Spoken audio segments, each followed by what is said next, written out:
Excusez-nous, dès qu'on enregistre maintenant avec la RGPD, ça coupe la caméra et ça coupe le son. Voilà, c'est la nouveauté pour être sûr qu'on est tous d'accord pour être enregistrés. Donc oui, je disais, on est une association qui a été fondée en 2013 avec l'ambition d'accélérer la transition agricole et écologiste.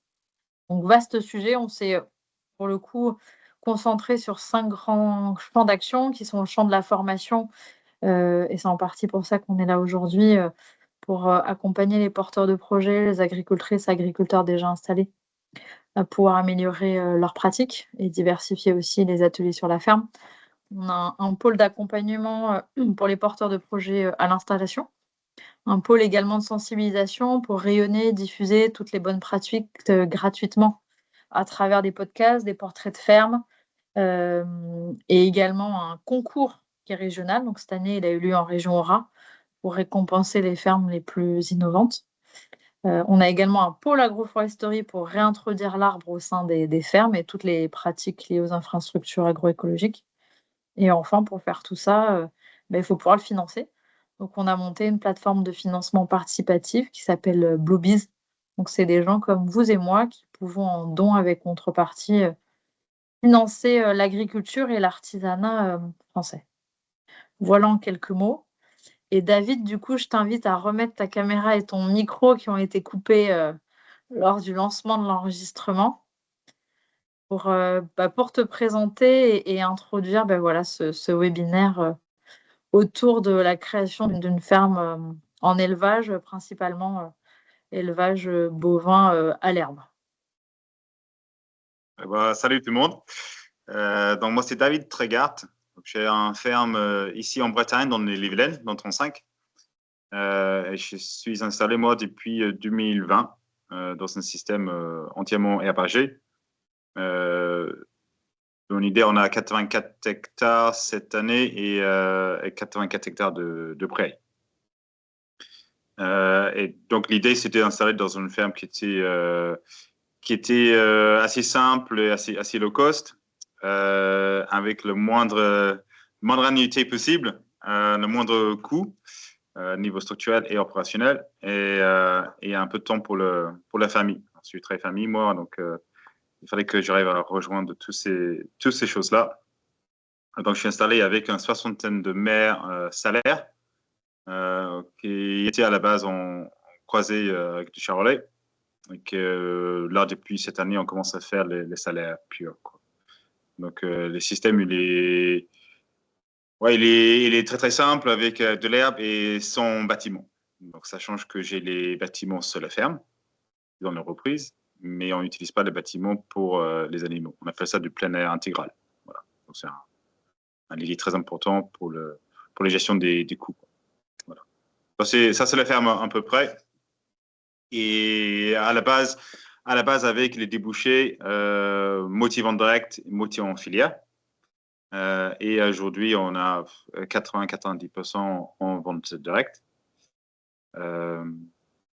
Qu'est-ce que je dis de plus? Le système, il est plutôt simple, hein. J'ai la chance que j'ai gagné le prix national en innovation de l'agroécologie à Salon de Paris en 2024.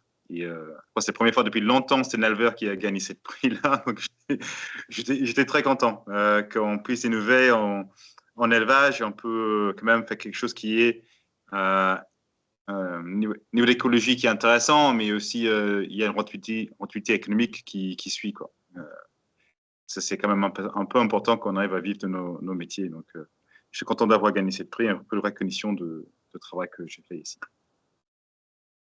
Merci David et encore félicitations, effectivement pour le prix de l'année dernière qui avait fait grand bruit parce que c'est vrai que c'est très rare que ça soit un éleveur qui l'ait, donc c'est chouette. Oui, c'était bien, ouais. Ça permet de représenter aussi le métier un peu plus. Est-ce que toi, tu pourrais nous donner un aperçu aujourd'hui de ce que représente ton système d'élevage bovin, le système d'élevage bovin dans la région où tu es, et qu'est-ce qui t'a inspiré pour justement t'installer avec ce modèle-là? Oui, donc pour situer un peu, moi je suis en Bretagne, et souvent la première chose qu'on dit, en Bretagne c'est simple, il y a l'herbe. Pour aller teaser un peu, Moi, je suis en Bretagne, je suis en Ille-et-Vilaine, donc la partie est de la Bretagne, et on a entre 700 et 800 mm d'eau par an. Donc, on n'est pas du tout dans le Finistère avec 1500 mm. Et ce qu'on voit ici, le paysage actuel, c'est qu'on n'a plus de vaches, quoi.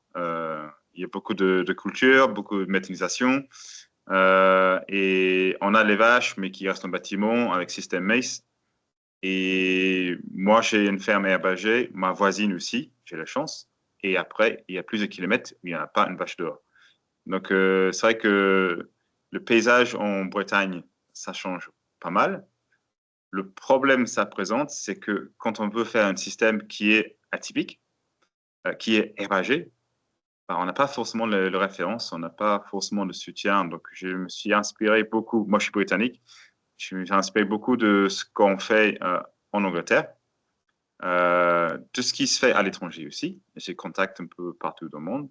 Et on a réussi à créer une réseau des collègues au niveau national en France pour partager un peu comment conduire nos animaux dans un système herbagé avec le problème d'aujourd'hui, donc le coût d'installation, le manque de précipitation, le problème de poussée d'herbe et toutes ces choses-là. Donc, un appui international parce qu'on est dans l'innovation, donc ça c'est souvent nécessaire, et aussi en renconfort au niveau national avec les collègues qui fait les mêmes choses à peu près, avec les réussites et les échecs, parce qu'il y en a, pour chaque réussite, il peut y avoir 2 échecs, donc ça c'est nécessaire aussi, qu'on puisse partager ça et éviter de n'avoir trop de soucis quand on essaie de faire les systèmes qui sont innovants.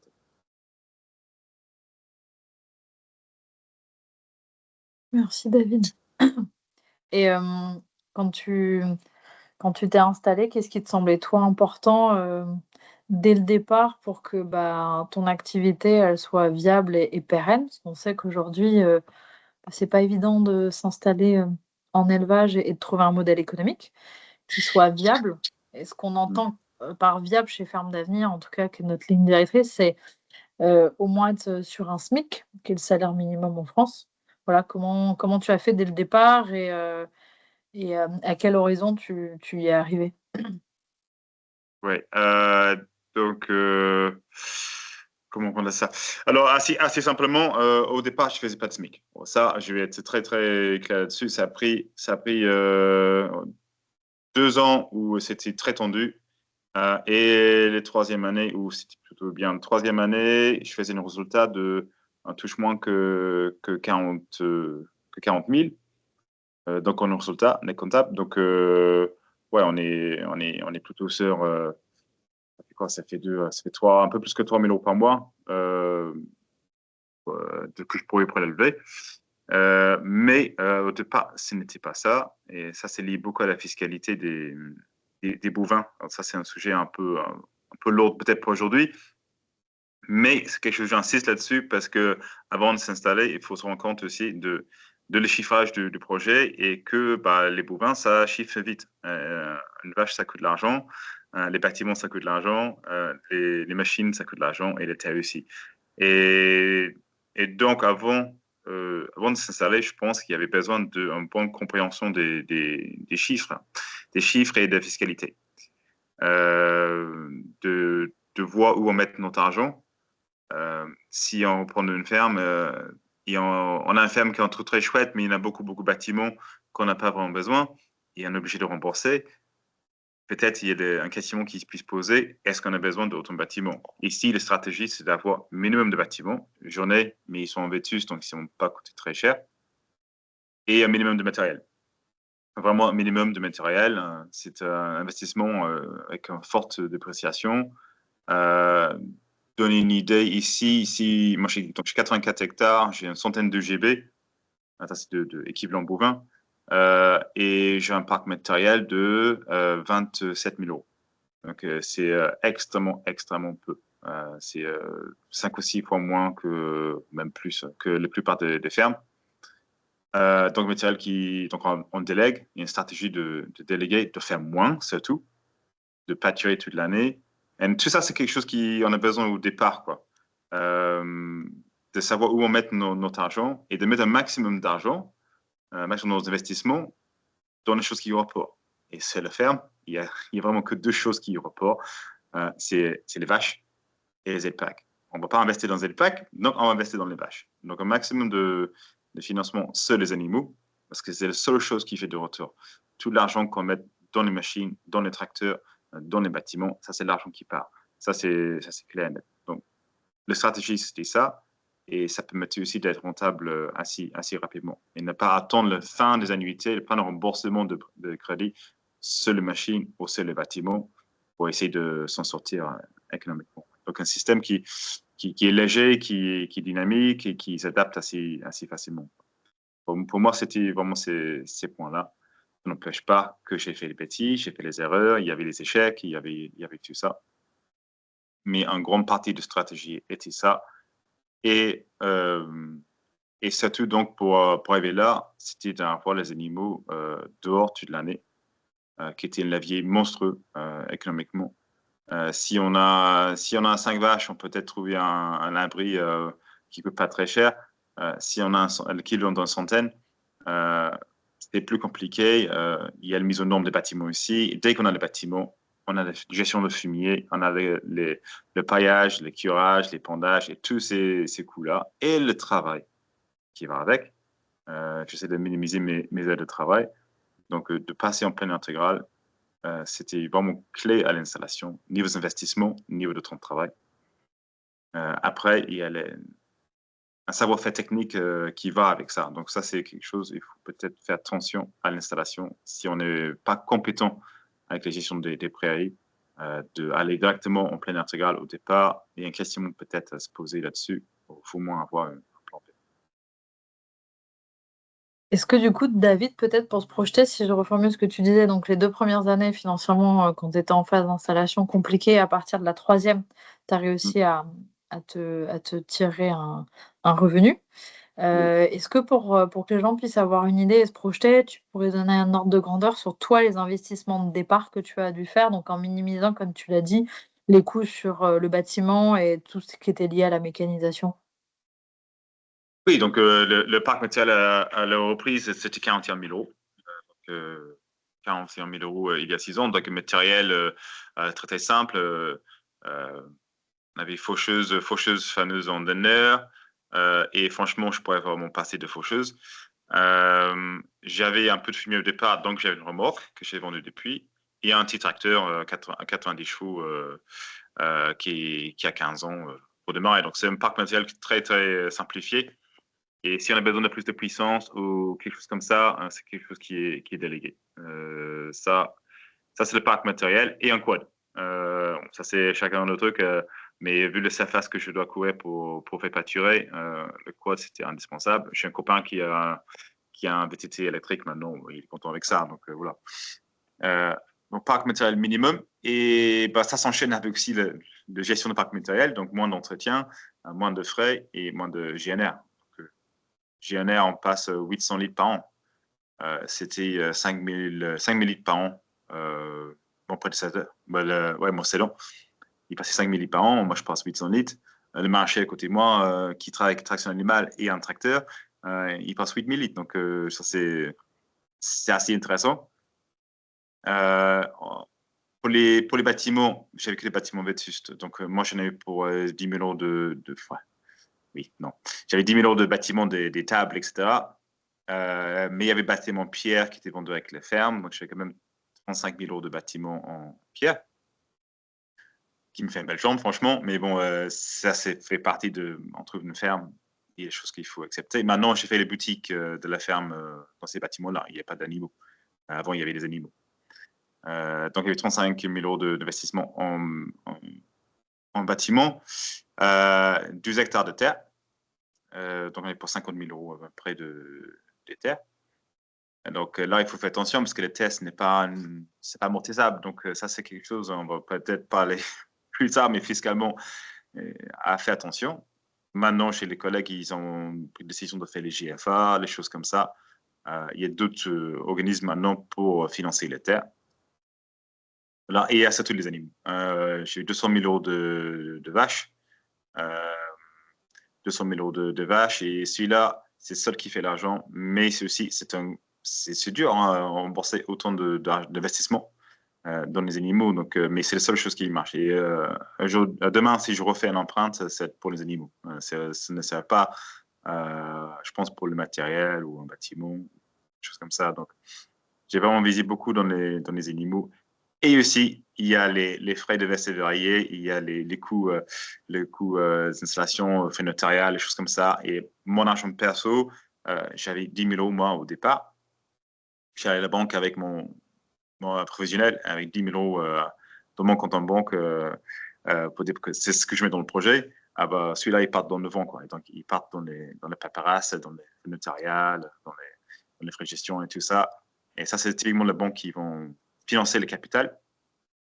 Et nous, ce qu'on puisse ramener, nous, ça part un peu dans le vent. Ça, c'est comme ça. Mais bon, je suis derrière un tiers. C'est pas la tête de mes parents. C'est pas tous ces petits avantages qu'on pourrait avoir. Il fallait bien que je trouve les solutions comme ça. Ok, merci David. Donc déjà, tu consommes 6 fois moins, un peu plus de 6 fois moins de mazout que tes prédécesseurs. Donc c'est sûr que ça Oui, va faire une différence oui, financièrement. oui. Euh, Surtout aujourd'hui, avec avec ce qui avec se la passe dans le hausse, monde, un peu de c'est ça, résilience, c'est sympa, ouais. Bon, oui. c'est ça.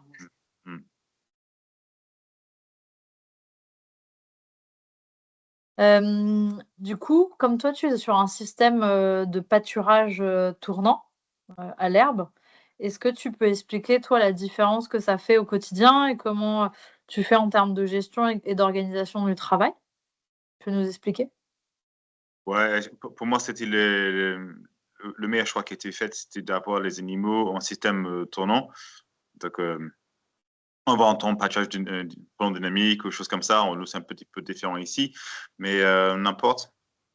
Que les animaux, bah, ils sont dehors et l'essentiel de travail avec les animaux, c'est le fait de déplacer. On le fait déplacer tous les jours, des fois plusieurs fois par jour, selon la saison, selon les objectifs. Et l'essentiel de travail, c'est ça. Donc maintenant, c'est des clôtures, d'après les bonnes clôtures, le bon système d'eau. Ça, c'est l'investissement au départ. On n'a pas en parlé, mais c'était quand même conséquent. J'en avais 10-15 000 euros d'investissement sur mise à jour sur les clôtures et les systèmes d'eau. Et après, les animaux, quand on déplace constamment pour éviter le piétinement, par exemple en hiver, et laisser reposer l'herbe pendant la saison de pousse. Donc, l'essentiel de travail, c'est ça.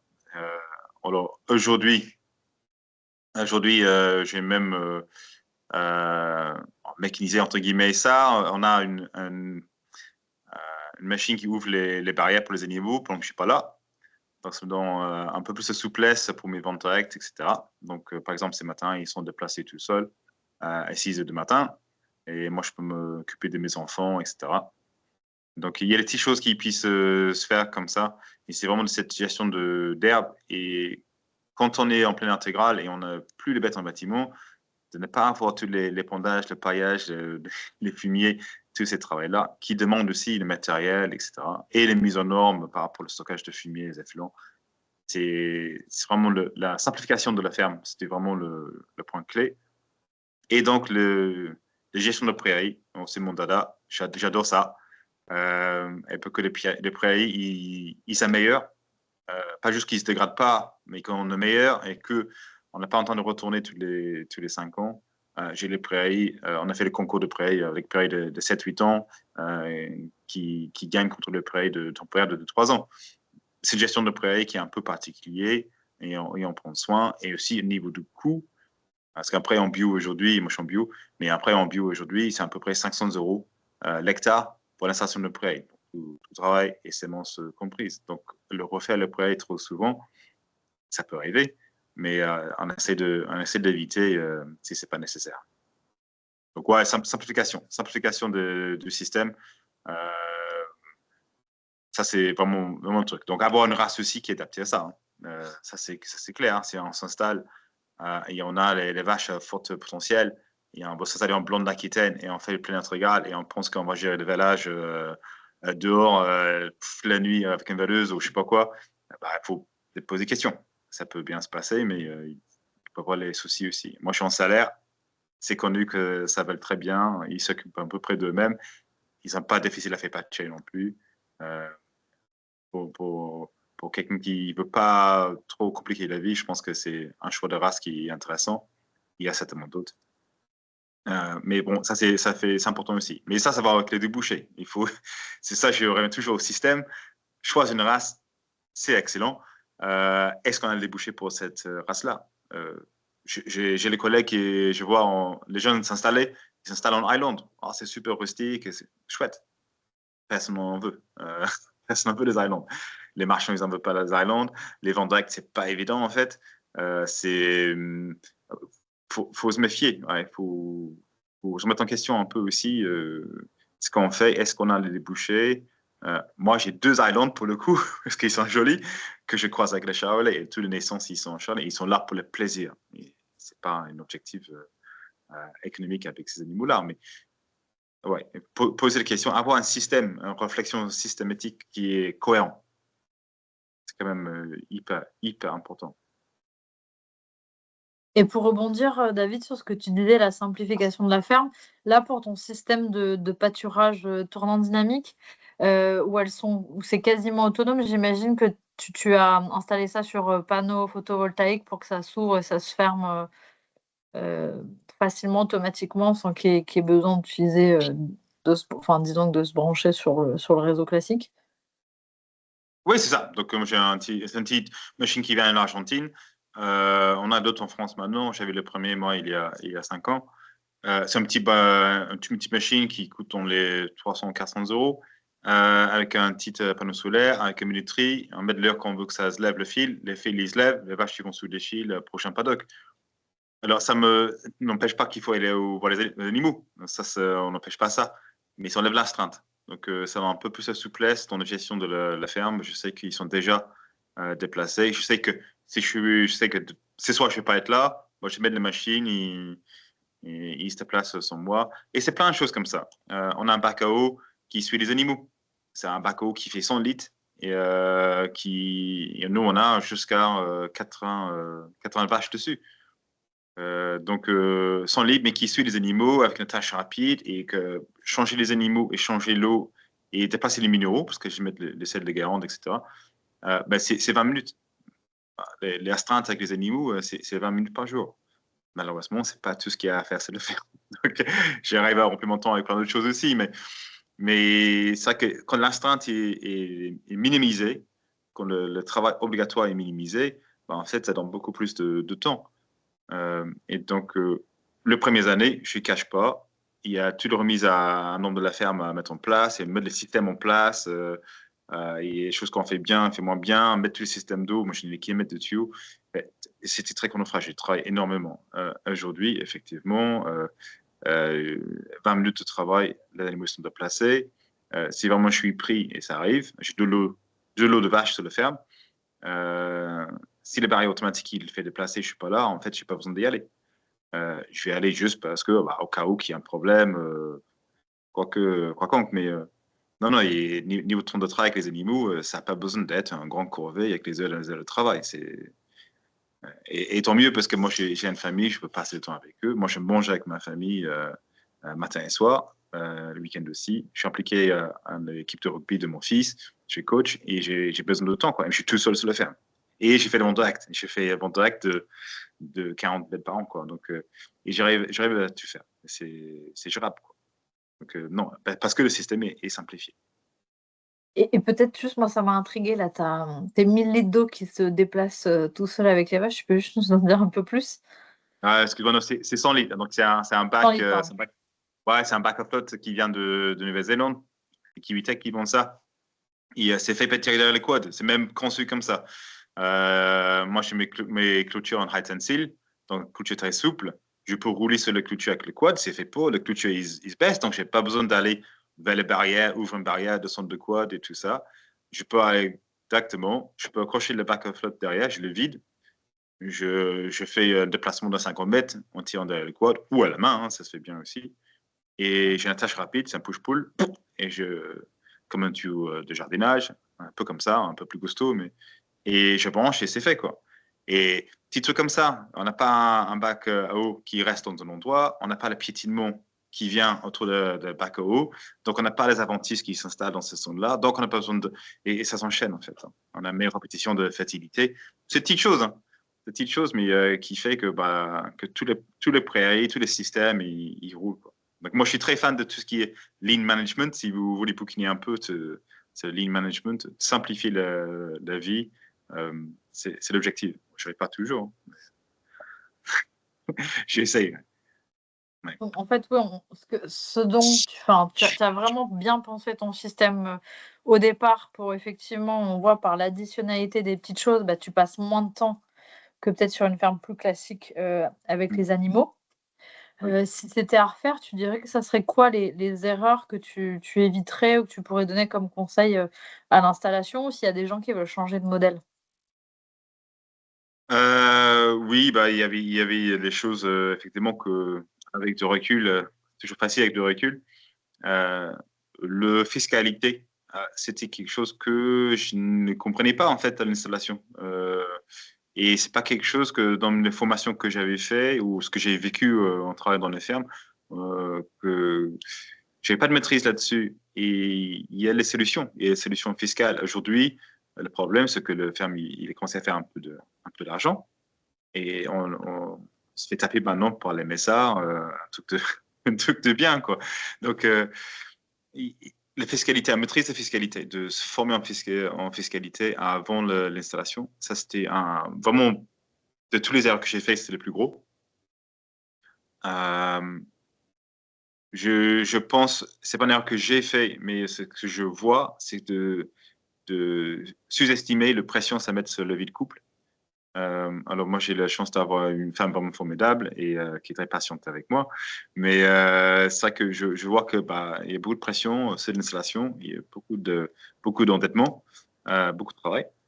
Et pour le vie de famille, ça c'est quelque chose qu'il faut pas sous-estimer. Et c'était très dur pour nous. Hein, et les premières années, moi j'ai une saison qui était très compliquée, très très compliquée. Donc il met les bâtons dans les roues vraiment beaucoup. Et dans la première année, c'était pour le niveau de couple et de famille, c'était pas sous-estimé celui-là. Ça c'est sûr. Et après, niveau technique, moi je suis quelqu'un qui est très ambitieux. Je crois que je peux faire plein de choses et je rate plein de choses aussi. Et donc de sécuriser les échecs. C'est-à-dire, par exemple, ici, on fait du bell grazing. C'est-à-dire que les animaux, ils sont dehors en hiver, on met le bottes de foin ou de rebenage dehors en automne, étalés partout sur la ferme, pour ne pas avoir besoin d'aller retourner dans le prairie en hiver avec le tracteur. Donc, en hiver, grosso modo, le tracteur, il est éteint. On fait les bricoles avec, mais je passe une plein sur l'hiver. Et les animaux, ils viennent aux bottes de foin. Donc, super au niveau de ton travail et tout ça. Par contre, il y avait une gestion de piétinement en hiver. Si on a mis trop de bottes par un endroit, les premiers hivers, c'est vrai qu'effectivement, j'ai ruiné quatre prairies. Aujourd'hui, avec la gestion, on a réussi à rattraper ça, mais c'est-à-dire que quand on fait quelque chose qu'on ne maîtrise pas, peut-être faire une petite échelle au départ, ou peut-être on renseigne un peu plus avec des gens qui ont du recul avant de se lancer. Euh, petite chose comme ça. C'est vrai que ouais, c'est pas, c'est, il y a des choses qu'on a avec de l'expérience, avec de recul, mais il faut bien qu'on arrive à vivre jusqu'à là. Il ne faut pas que la ferme coule les premières années parce qu'on est trop ambitieux, qu'on pensait tout faire, parce qu'on a vu un truc sur YouTube, on veut absolument essayer, et on est prêt à mettre nos mains à couper là-dessus. Donc, je pense qu'on passe à sécuriser aux échecs. C'est-à-dire que si ça foire, si j'ai un problème, bah, qu'est-ce qui se passe à la suite de ça? Est-ce que c'est très grave? Est-ce que c'est pas très grave? Est-ce que j'ai un plan B? Euh, et des choses comme ça. Parce que de partir directement en disant, moi, je veux que les prairies naturelles, je veux pas refaire les prairies, je veux que les bêtes qui sont à l'herbe, bah, ok, très bien. Et en réalité, on trouve qu'un prairie naturel, qui sont très jolis, moi j'adore ça, euh, il va faire 400 grammes de croissance, et un prairie temporaire, il pourrait faire 1 kilo. Donc, on a coupé notre production par deux. Très bien. Si on arrive à vivre avec ça, très bien. Mais si c'est pas chiffré comme ça, bah, attention. Attention, parce qu'il faut quand même tirer un salaire, oui, et aussi rembourser les dettes à la banque et nos coûts. Donc, d'aller dans le low cost pour être low cost, je pense qu'il faut vraiment faire attention à ça. Euh, Et donc, oui, il y a eu des petites choses comme ça, oui. Ouais. Et peut-être pour rebondir là-dessus, sur la gestion, de la pousse de l'herbe, comment toi tu as résolu le sujet pour que les bêtes aient assez et que tu puisses, enfin en tout cas, passer le maximum avec l'herbe, sans complémentation? Ouais, bah, nous, on a un système, c'est des pâturages non sélectifs. Donc, nous, on fait raser les prairies avec le temps de retour qui sont très, très longs, qui puissent varier de 40 jours à 6 mois, quoi. Donc, c'est un peu atypique comme système. Euh, et effectivement, bah, les prairies, rien à dire, ils sont chouettes. Niveau performance animale, ça peut avoir des conséquences si on fait pâturer l'herbe qui est très mûre. Et on peut pas imaginer qu'on peut faire un kilo 4 de croissance sur l'herbe qui est tout épillée. Et voilà, c'est très low cost comme système. C'est intéressant pour ça. Euh, en fait, passer les animaux beaucoup pour qu'ils mangent tout. Si on laisse grand espace, ils pâturent mal, entre guillemets. Ils pâturent, ce qui est mieux pour eux, mais pas au niveau du système. Et, et donc, ouais, il y a une gestion de prairie avec. Moi, je rase avec le temps de tours qui sont très longs. Après, d'autres, ils font l'envers. S'ils prennent 50%, ils tombent plus vite. On a la performance animale qui est plus intéressant. Par contre, le vieillissement de prairie est un peu plus compliqué. Et nous, on fait beaucoup de stocks sur pied. Donc, c'est-à-dire que le foin qui n'est pas récolté, effectivement, quand on fait pâture en été, pour ne pas donner de foragement pendant la période estivale, c'était un choix de stratégie. Mais pareil, on peut mettre en question aujourd'hui avec le prix de la viande qui a doublé.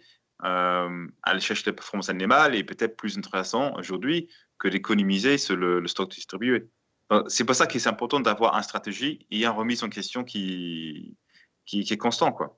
Et je sais que moi, là, je viens de faire le bilan, j'ai retrouvé le bilan, mois d'avril, je décortique le bilan pour voir où sont les dépenses et tout ça, et pour voir est-ce que j'ai besoin d'économiser ici, est-ce qu'en fait, il faut que j'injecte l'argent maintenant, parce que bah, le marché, ils disent, bah, on peut produire, ça va faire l'argent, on peut peut-être là, injecter un peu plus d'argent dans l'entreprise pour produire un peu plus. Donc ça, il faut être capable de faire ça, de dire que bah, je ne suis pas figé dans mon système, je suis prêt à changer, je suis prêt à se reposer des questions. Je pense que c'est très important de ne pas dire bah, moi je veux faire le bête à l'herbe, race ancienne, et voilà, et si ça ne marche pas, je continue, quoi. Ça, c'est dangereux. Donc être adaptable et agile effectivement par rapport au système. Avant qu'on passe aux questions, David, est-ce que tu peux peut-être toi nous résumer tous les facteurs de succès pour ta ferme et liés à ton modèle, dans la région où tu es? Ouais, bah, je sais pas si ça, c'est un succès, ma ferme.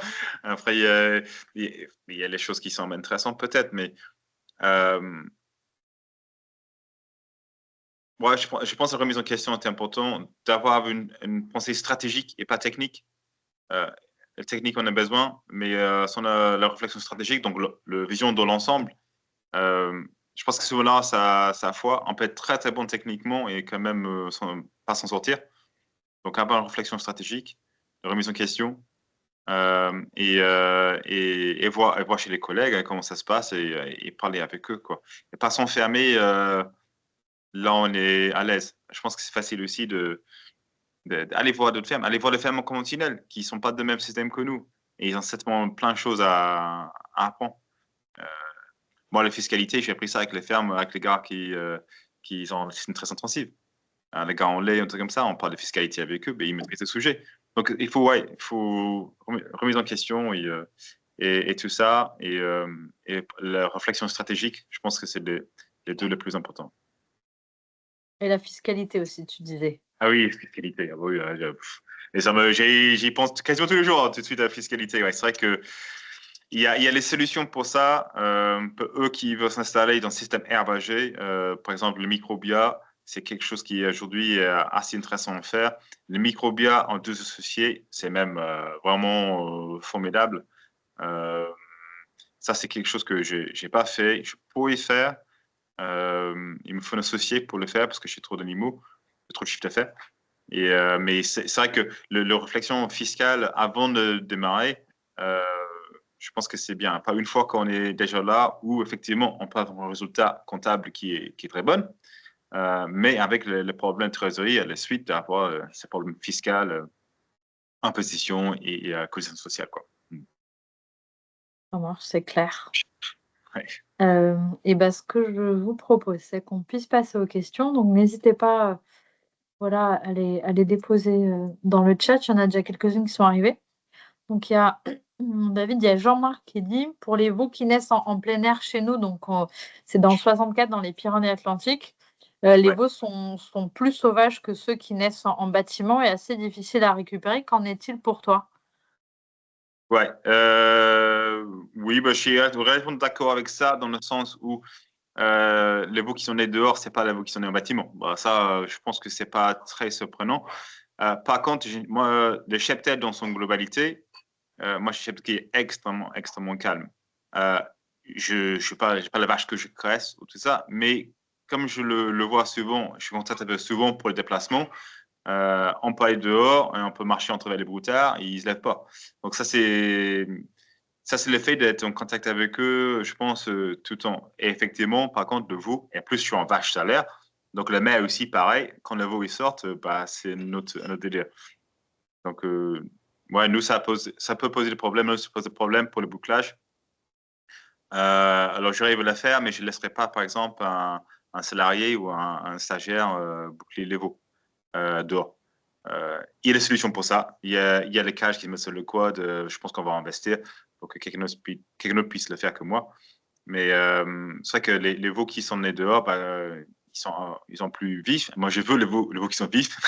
Par contre, ce que je remarque, les veaux nés dehors, on n'a absolument pas de problème de nombril, de pulmonaire, de diarrhée. On a ici, le veau, il sort, il tète et on ne s'occupe pas. Hein, c'est fini. On se revoit soit à 4 mois parce qu'ils partent en veau de lait, ou soit dans 3 ans parce qu'ils partent en bœuf. Donc, c'est vrai que les interventions, c'est moins facile. Mais quand on fait, ils sont. On a besoin de faire beaucoup moins souvent. Et je n'ai pas dit, j'ai un parc de contention. Ça, c'était pas dans l'investissement au départ. Ici, la ferme, c'était très vétuste avec les palettes et les ficelles et autres. Toutes les choses qu'on voit des fois dans les vieilles fermes.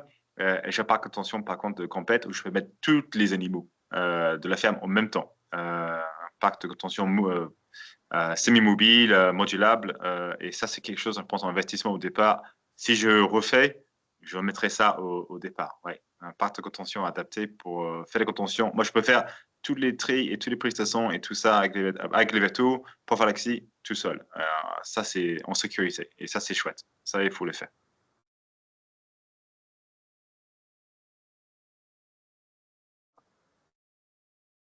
Hop, merci David. Il y avait une question aussi de Fabien, pour avoir la référence du fameux bac à eau de 100 litres, qui se déplace facilement.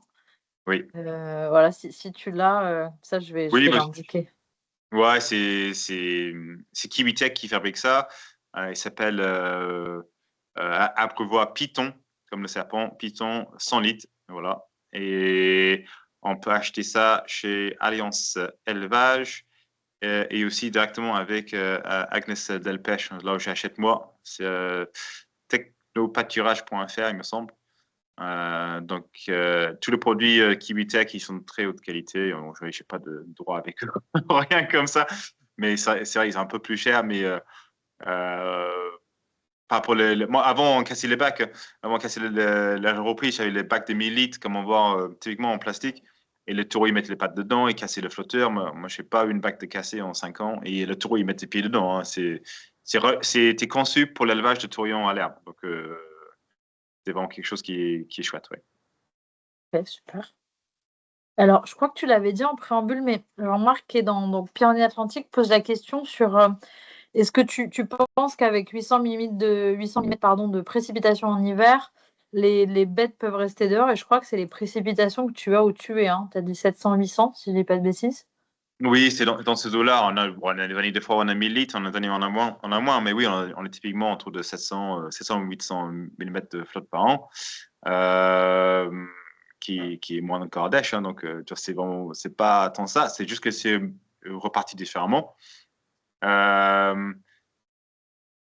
Ouais, non, même avec plus, j'ai les collègues avec cet hiver en Finistère, ils ont pris quoi? Ils ont pris 800 mm en 2 mois. Donc, ils s'en sortent.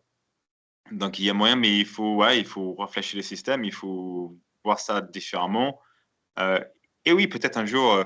En fait, le problème, c'est pas s'il y en a de l'eau en hiver. Le problème, c'est qu'on a beaucoup de précipitations en très peu de temps. La journée qu'on a 20 mm. Moi, je pense qu'on fait 90% de dégâts en hiver ce 4 ou 5 jours. C'est vraiment qu'on a eu les tombées flottes qui n'ont pas arrêté. Et on a ces animaux, on n'a pas bougé assez vite. Et effectivement, on peut vraiment marquer. Alors, je fais partie d'un groupe pâturage hivernal ici dans le 35. Les chambres ici sont en parallèle. Moi, je fais avec les CIVAM. Et on a fait un suivi de paddock, parcelle témoin, etc. On fait un truc assez poussé là-dessus, pour les cas d'azote. Et je suis toujours impressionné par la résilience des prairies quand on laisse faire. Alors, on travaille sur l'ensemble du système pour avoir de très bonnes fertilités. Quand on a moins de travail de sol et tout ça, donc on a une fertilité, les infiltrations qui sont intéressantes, tout ça, et ça fait que les prairies sont intéressants et qui repartent bien. Alors, moi, je travaille beaucoup avec des chicorées, chacun notre truc, mais moi, j'aime bien les chicorées, par exemple, ou les plantains. Et ce qu'on trouve maintenant, c'est dans les zones qui sont piétinées, au lieu d'avoir les parelles ou les rumex, on a les chicorées parce qu'on laisse ressemer. Donc, si on piétine, bah, au pire, on a une plante qui est très haute qualité pour les animaux, donc ils ne seraient pas le sol. Donc, ça, c'est quelque chose que, ouais, l'eau en hiver, si on a beaucoup d'eau en hiver, ça peut être compliqué.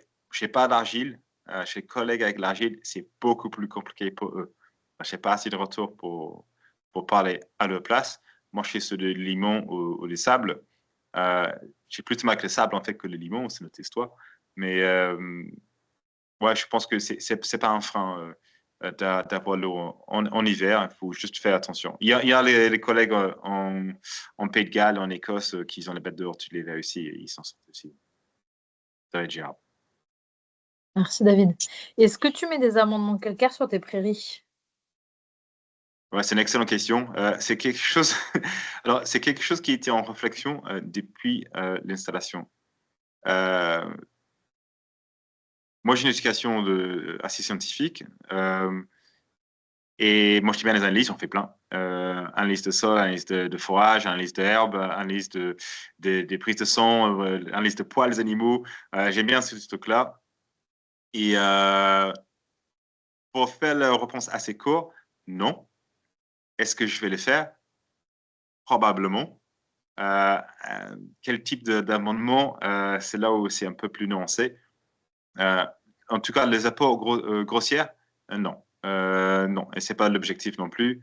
On n'a pas eu d'apport de calcaire ici depuis 95 à peu près, bien avant moi. Parce que les cédons, ils ne voulaient pas dépenser l'argent, tout simplement, pas qu'ils n'avaient pas besoin. Mais on a les pH qui sont corrects. On a une carence en calcium dans nos sols. Donc, on va plutôt dans la tendance, si j'en fais les apports qui étaient prévus cette année, mais peut-être l'année prochaine, c'était de ramener de calcium plutôt qu'un carbonate, donc en forme de gypse ou quelque chose comme ça. Comme ça, on fait nos apports de soufre en même temps. Mais j'ai un sol qui se lessive pas mal avec autant de sable. Donc, moi, je pense que c'est pas nécessaire. Par contre, dans le cas où on récupère une ferme où on a vraiment nos sols qui sont ce qu'on appelle ça les sols constipés, hein, qui ont beaucoup la grosse tisse, on voit bien que la vie ça tourne pas. Peut-être au départ pour mettre ça et après les apports plus légers. Nous dans l'idée, les apports calcaires qui sont prévus dans le prévisionnel que j'ai fait là, j'ai fait cet hiver, c'était 150 kilos à l'hectare annuel. D'accord, mais c'est une tonne 5 de 10 ans, c'est vraiment accessoire et c'est pas nécessaire et c'est pas toutes les prêts non plus.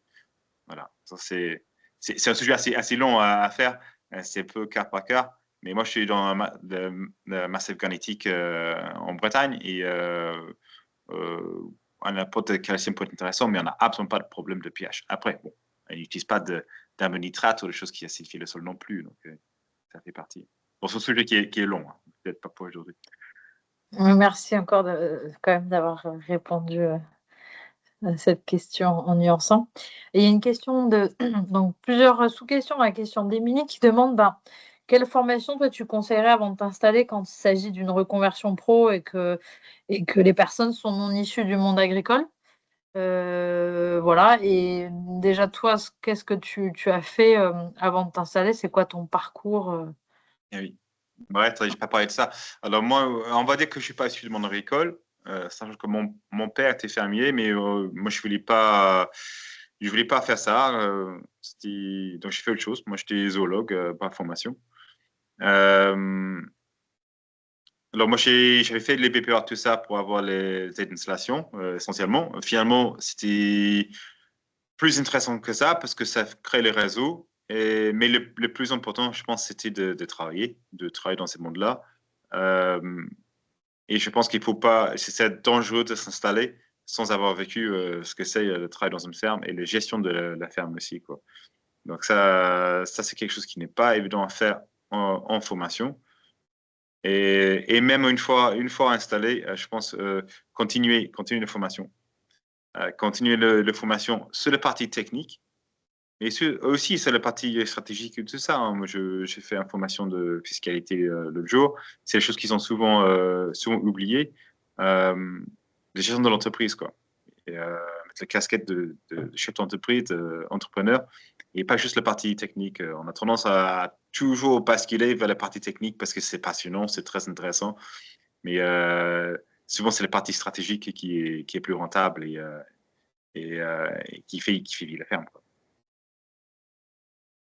Et du coup, est-ce que tu as fait du salariat et quel type, tu avais fait un BPRE avec une spécialité en élevage, j'imagine? Non, c'était pas spécialisé en élevage. Nous, bah, si on avait plus en tendance à élevage dans le cours que maraîchage. Il y avait les maraîchers aussi. Je pense que l'important là, c'était où je faisais mon stage, euh, d'avoir un maître de stage qui était impliqué et pas juste de manœuvre. Euh, moi-même maintenant, je prends très très peu de stagiaires. Quand je prends un stagiaire, c'est forcément quelqu'un qui s'installe parce que ça me passionne. Mais de trouver un bon maître de stage. Et après, on est au travail. Moi, j'étais en vache laitière. Et, euh, et j'avais le super patron là-dessus. Bon, après, niveau technique, c'était peut-être pas ça. Après, pour l'intégration de mon agricole et d'essayer de comprendre beaucoup de choses d'autres que la partie technique et hébergée. Si, c'était très, très intéressant et c'était fait localement. Et c'était important que je pense que j'ai travaillé localement pour connaître déjà tous les partenaires et tout ça avant de m'installer. Et comme ça, le jour que je me suis installé, je connaissais déjà le monde dans le secteur et je suis sur le ferme bio ici, sur les communes, et je m'entends très bien avec tout le monde aussi. Donc, ça, c'est important. On oublie, je pense aussi, la partie vie sociale, agricole, rurale, et ça, faut pas oublier. Merci, David. Il nous reste deux dernières questions. Il y avait aussi une question sur la marque, enfin sur la référence de ton parc de contention, si tu l'as en tête. Ouais, j'ai un parc d'attention Clipex. Je suis assez content. J'ai fait au simple. C'est un jeu de barrière assez important. J'ai profité d'un mur d'un bâtiment en pierre pour faire une partie de contention.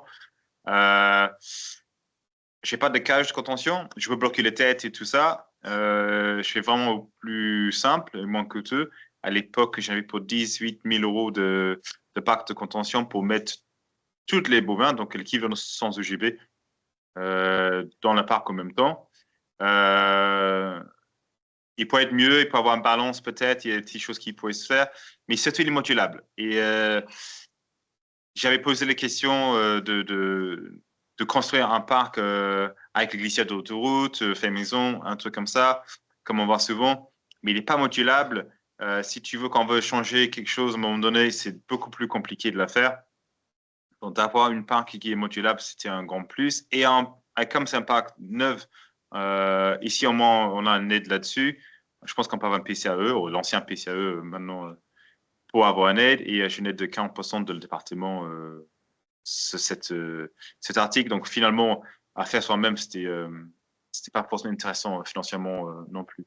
Et l'avantage, c'est que maintenant, bah, comme il est modulable, si je veux l'agrandir, si je veux faire autre chose, si je veux des cellules en plus, j'ai juste à acheter quelques barrières et je peux, quoi. Donc, ça, c'était pas mal, ouais. Après, Clipex, je n'ai pas de, j'ai pas d'affaire avec eux.